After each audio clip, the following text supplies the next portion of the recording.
How's it going, Guardians? It is your boy Turkey here again at SGN Hub, bringing you another weapon spotlight video. This one is going to be about, as you can see by the thumbnail, an LMG that is a reward that can be attained via Gambit, whether it be with engrams or just random loot drop, and that is the Qua Xaphan 5. I hope that's how you pronounce it. This is a high impact frame. It's a 360 RPM. Which means it's slow firing LMG, which is one of my favorite archetypes of weapon in the game. The only other one that had the exact same role that I was looking for in this archetype that I know of was the Terminus Horizon, which I do have with triple tap and target lock.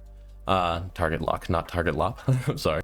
Unfortunately, I wasn't able to actually get target lock and triple tap on this, but I was able to get clown cartridge and target lock. Now, being that the whole idea of me getting this was to be used with the Actium war rig, it doesn't really make much of a difference considering clown cartridge loads this magazine up to a maximum of 105.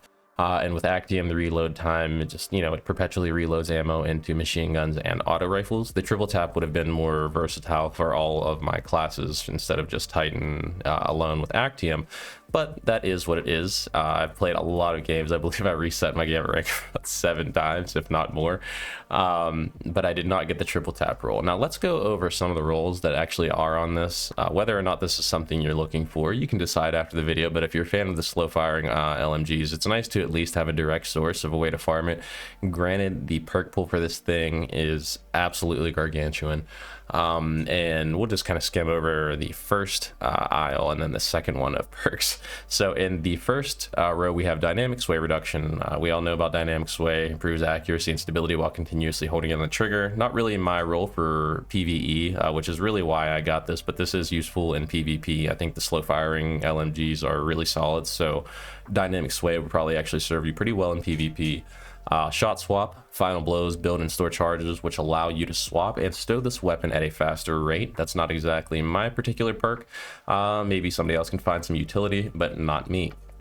Next up, we have Encore. Final blows grant a stacking stability, range, and accuracy bonus to this weapon. Final blows grant more stacks. Not a horrible perk, but still, once again, not really what we're looking for this LMG, just for the build and just the utility of it. I think what I really want the most of is just to be able to maximize the ideal perk in that last spot, which is target lock, which is what I like the most over frenzy. So we're not really too worried about something like Encore or even field prep. So we can kind of skim past that, which is the increased ammo reserves. We have offhand strike. Final blows grant additional weapon range, stability, and accuracy when firing from the hip for a short duration. Another one that's not really going to serve us much purpose. But next up, we have clown cartridge. And this is where the debate starts on which perk, I feel like you could choose to have among the PvE roles, and this is the one that I just landed upon. I finally got it, and once I did the math, I just came to the conclusion that it will suffice and it's okay.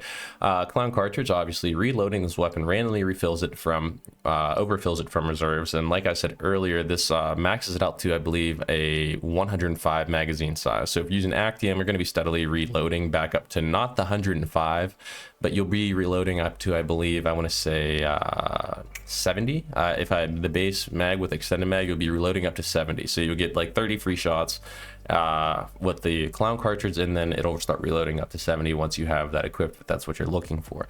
And that's what I settled for. So next up, we have heating up. Final blows with this weapon increase accuracy and stability while improving vertical recoil. Once again, not something I'm really looking for in PvE. Next up, we have killing wind. Final blows grant increased mobility, weapon range, and handling for a short duration. Not really for my cup of tea. Slideways, I did try slideways out. It just seems like for it being a slow firing LMG, the amount of ammunition that it does refund just isn't worth it. And the reason I just thought slideways would be decent is because sometimes you have it on rocket launchers or on wave frames, like the Strand wave frame, where you can shoot a shot, slide, and then you get another one. It seems like, I guess, the impact of loading more LMG shots is more on the balance of the gameplay rather than some of those weapons, but I wish slideways gave you a little bit more than the 15% of the magazine. I'm sure the enhanced version of it does, but I just don't think it's enough to justify running it. Next up, we have under pressure. Improve stability and accuracy as the magazine gets lower. Once again, not my cup of tea.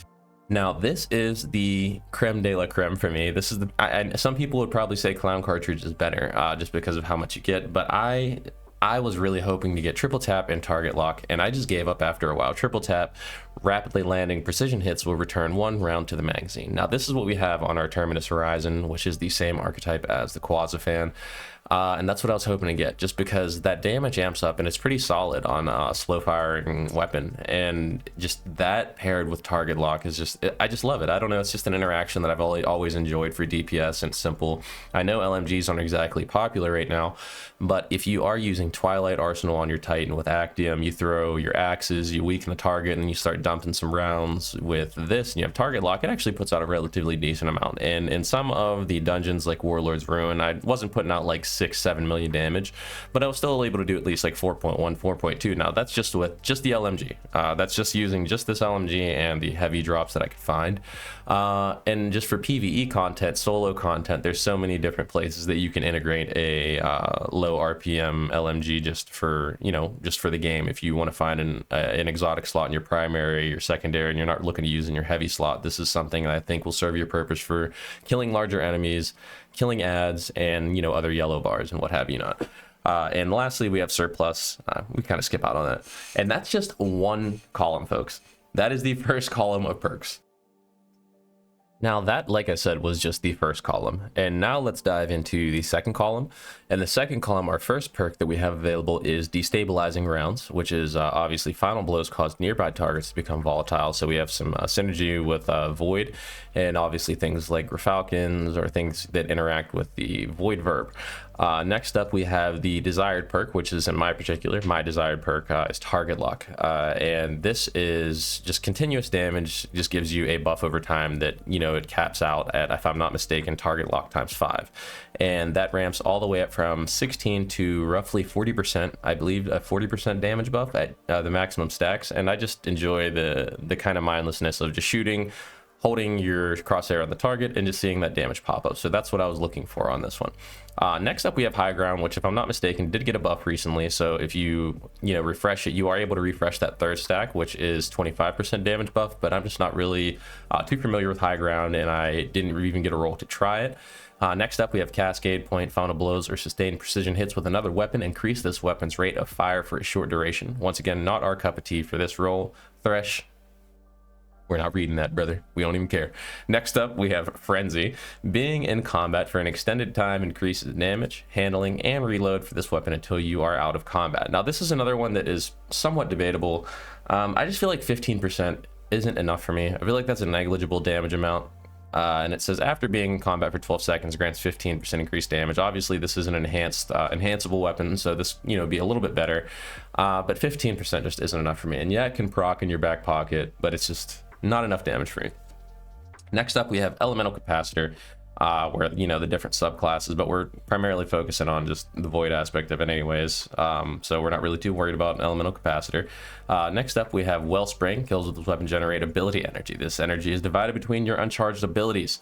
Dragonfly. Precision kills create an elemental damage explosion. Another ad clear usage. Next up, Firing Line. This is another debatably useful slot if you're going to use it for boss damage. You just get Firing Line right on the weapon, and you can have triple tap and Firing Line, or Clown Cartridge and Firing Line if you're using it with the Active War rig like I am.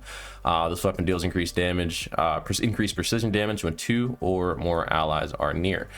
Being within 15 meters of 2 allies guarantees a 20% increased precision damage buff. So this is another decent, you know, damage option. This weapon has a ton of damage options, a ton of perk pool to it.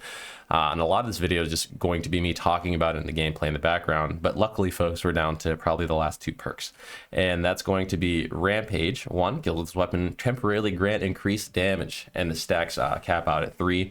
Stack 1 being 10, stack 2 21, and stack 3 being 33.1% according to Dim. And lastly, we have Adrenaline Junkie. This weapon gains increased damage and handling from final blows with grenades or this weapon. So lastly, and, you know, those are the perks, but you have 2 intrinsic origin traits. You actually have Gun and Run, which is the Gambit origin trait. Rapidly defeating targets with this weapon grants bonus speed. Guardians, powerful combatants, and high value targets grant this bonus quicker. And also you have Wild Card, and I was actually really happy to see Wild Card actually on the you know, the final perk choice, because it's just slightly a bit more damage, and you don't really get it too often, but you do see it. And what Wildcard does is final blows with this weapon have a chance to create experimental submunitions at the target's location. And that's just going to be like these purple firework looking things, and they'll pop out and they'll do some damage. And based on the enemy type that you killed, it'll do a little bit more damage. It'll spawn more. I'm sorry, it won't do a little bit more damage. It'll spawn more submunitions. Like mini bosses and bosses are 7 players, and elites are 3, and miners are 1. So that's just another cool little sub thing to add into it. I grinded a lot for this LMG. I'm personally a big fan of it. I even got my Trials Memento on it because I've just been using it a lot in my build, especially with Actium War Rig. I like the fire rate. I like the low RPM LMGs. And if there's any other LMGs like this or any obscure weapons you think that I might be a fan of, be sure to let me know. If there's a role that you think that I might have skipped over on this one, or if you know this might be something you're looking for, let me know in the comments. But yeah, if nobody else is using this, I know the perk pool is deep, and it might take a lot to get this role. Even being able to target farm him, it does cost 3 Gambit engrams per roll at Drifter because it's in the heavy slot. But I like this weapon and I recommend it, even with especially with the void weakening thing. There's some aspects for some slight synergy. When you weaken targets, you get the increased avoid damage. So if you have a way to constantly weaken targets, maybe this target lock, combined could really pump out some damage for you. I don't know. But yeah, it's been your boy Toki here at SGN. Hopefully you enjoy this obscure weapon review, and peace.